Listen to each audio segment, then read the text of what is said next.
دلال قسم کے لوگ ہوتے ہیں. جس طرح آشارام جیسا بڈھا 75 سال کا بڈھا عورت کے سامنے ننگا ہو گیا, 16 سال کی لڑکی کے سامنے ابھی جیل کے سلاخوں میں مر رہا ہے. وہ پنجاب کا گرمیت سنگھ 250 ایکڑ زمین پہ اپنا آشرم بنایا تھا اور ٹھگنے کے لیے انہوں نے صاحب دوسروں کے سامنے ڈھونگ رچتا تھا, میں بہت پہنچا ہوا آدمی ہو, اور لڑکیوں کے ساتھ ریپ کرتا تھا.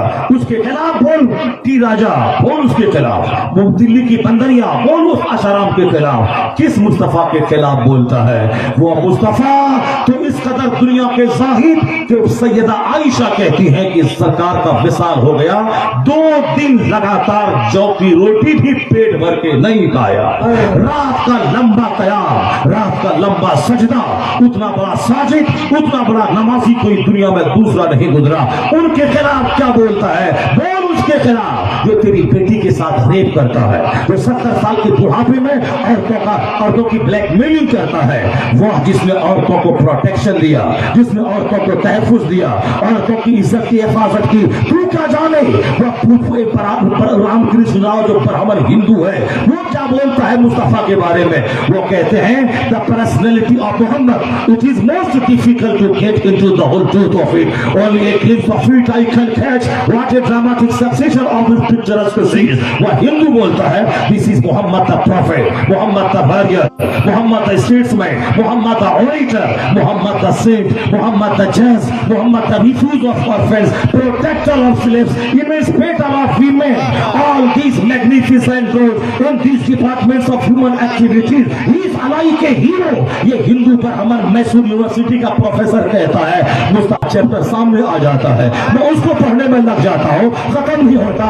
ان کے اوصاف کا 4تھا باب سامنے آ جاتا ہے. وہ کہتی ہے مصطفیٰ ہے, جج ہے مصطفیٰ, معلم ہے مصطفیٰ, تاجر ہے مصطفیٰ, معلم ہے مصطفیٰ, عورتوں کے آبرو کے محافظ ہے مصطفیٰ, یتیموں کی پناہگاہ ہے مصطفیٰ, بیواؤں کے رکشک ہے مصطفیٰ, انسان کو غلامی کی زنجیر سے آزادی دلانے والے ہیں مصطفیٰ, عورتوں کو سمان دینے والے مصطفیٰ, ودھواؤں کو عزت دینے والے مصطفیٰ. وہ کہتے ہیں all these magnificent roles in these departments of human activities, he is alike a hero. وہ ہندو پر ہمر بولتا ہے انسانی جیون کے ہر چھیتر میں جو ان کا یوگدان رہا ہے, جو ان کا مارگدرشن رہا ہے, جو ان کا گائیڈنس رہا ہے, اس کو دیکھ کر بولا جا سکتا ہے اس پرتھوی کا اور اس پرتھوی کا اور قیمتی ویکتتو کا مالک اس زمین کا لاجواب انسان کوئی ہے تو محمد عربی کی ذات ہے.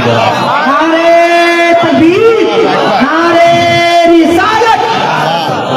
یہ ہے کہ پہلے لوگوں نے سرکار دو کی تعریف کی ہے. یہ تو چار لچے لفظ ہوں گے کیا جانے مصطفیٰ کون ہے. مصطفیٰ وہ ہیں, اعلیٰ حضرت سے پوچھے مصطفیٰ کون ہے. وہ کہتے ہیں تیرے تو وصف عیب تناہی سے ہے بری, حیران ہو میرے شاہ میں کیا کیا کہوں تجھے, لیکن رضا نے ختم سخن اس پہ کر دیا, خالق کا بندہ خلق کا آقا کہو تجھے. بہت عمدہ, بہت عمدہ. ارے بھائی کہاں جا رہے ہیں؟ ماشاءاللہ بابا, اے بابا کہاں جا رہے ہیں؟ 1 منٹ. اچھا چلیے جائیے, آپ کمزور ہیں, ورنہ ہمارے علماء کرام بھی 5 گھنٹے سے بیٹھے ہوئے ہیں, ان کو 1 نمبر نہیں لگا ہے. کیسے لگے گا؟ جس کی نظر کتاب پہ رہتی ہے, جس کی نظر ذکر و درود پہ رہتی ہے, اس کو 1 نمبر کم لگتا ہے. جتنی دیر میں 1 نمبر جائے گا اتنی دیر میں 10 بار درود پڑھ لے گا. ایک بڑے مفتی صاحب ہے بنارس میں, وہ اکثر میں اس کی بات نوٹ کرتا ہوں, وہ پان بھی نہیں کھاتے. میں نے ان سے پوچھا پان کیوں نہیں کھاتے ہیں؟ پان تو کھانا چاہیے, کیلشیم ملتا ہے, دانت مضبوط ہوتا ہے. کہا کہ کیلشیم مضبوط کیا ہوگا مولانا صاحب, جتنی دیر میں پان چباؤں گا پھرتی پھینکوں گا اتنی دیر میں 10 بار درود پڑھ لوں گا. باکمال مفتی, آج تک میرے کان میں ان کا وہ جملہ ہے. الحمدللہ میں پہلے کبھی کبھار 2-4-10 دن میں پان کھا بھی لیتا تھا, میٹھا پان. زردہ والا پان تو کھائیں گے تو مر جائیں گے, بے ہوش ہو جائیں گے. تمباکو والا میٹھا پان پہلے کبھی کبھی کھاتے تھے, جو مہاراشٹر میں کہتے ہیں عورتوں کا پان بولتے ہیں اس کو, لیڈیز پان, لیڈیز پان, لیڈیز پان دیتے ہیں. وہ لیڈیز پان میٹھا پان ہوتا ہے. اور الحمدللہ لیڈیز پان پہلے کبھی کبھی کھاتے تھے. ناگپور علاقے میں آئے, بس رکی ڈھابا پہ, اب بالکل وہ فریج میں رکھا ہوا پان جو ہوتا ہے میٹھا پان, اس کو لیا کھایا, پورا منہ بھر جاتا تھا, چبانا مشکل ہو جائے اس کو. دھیرے دھیرے اس کو بہت محنت سے چباتا تھا, کبھی کبھی شوقیہ. لیکن جس دن سے ان کی بات سن لی, وہ بولا کہ پان اس لیے میں نہیں کھاتا ہوں, جتنی دیر چباؤں گا اتنی دیر میں 10 بار درود پڑھوں گا. اس کے بعد سے میں نے وہ لیڈیز پان بھی کھانا چھوڑ دیا.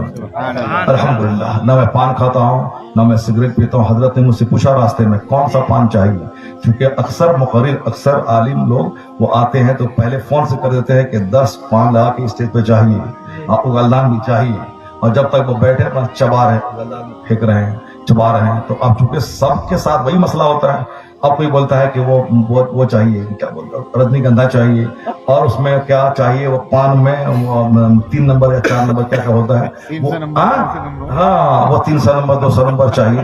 تو اب وہ سب چاہیے. تو اب صاحب حضرت ہم سے پوچھ رہے تھے کہ کون سا نمبر آپ کھاتے ہیں, کون سا چاہیے. میں نے کہا نہیں میں نہیں کھاتا ہوں. اچھا آپ اور کچھ شوق سگریٹ وغیرہ سے؟ الحمدللہ میں نہیں کھاتا ہوں. پھر بعد میں یہ لوگ بولیں گے واہ کیا بات ہے, یہ مولانا ہے کوئی جو مولانا پان نہیں کھاتا ہو, جو مولانا سگریٹ نہیں پیتا ہو, جو مولانا بیڑی نہیں پیتا ہو.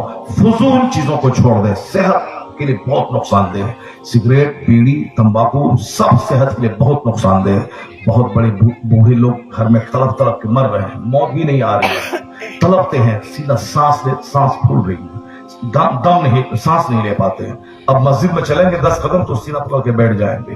بے شمار لوگ کھانستے رہتے ہیں, بے شمار لوگ کپڑے میں پیشاب ہوتا رہتا ہے, بے شمار لوگ 4 دن سے قبض ہے, لیٹری نہیں ہوتا ہے. یہ سارا تماشا ہے غلط طریقے سے جینے کی وجہ سے.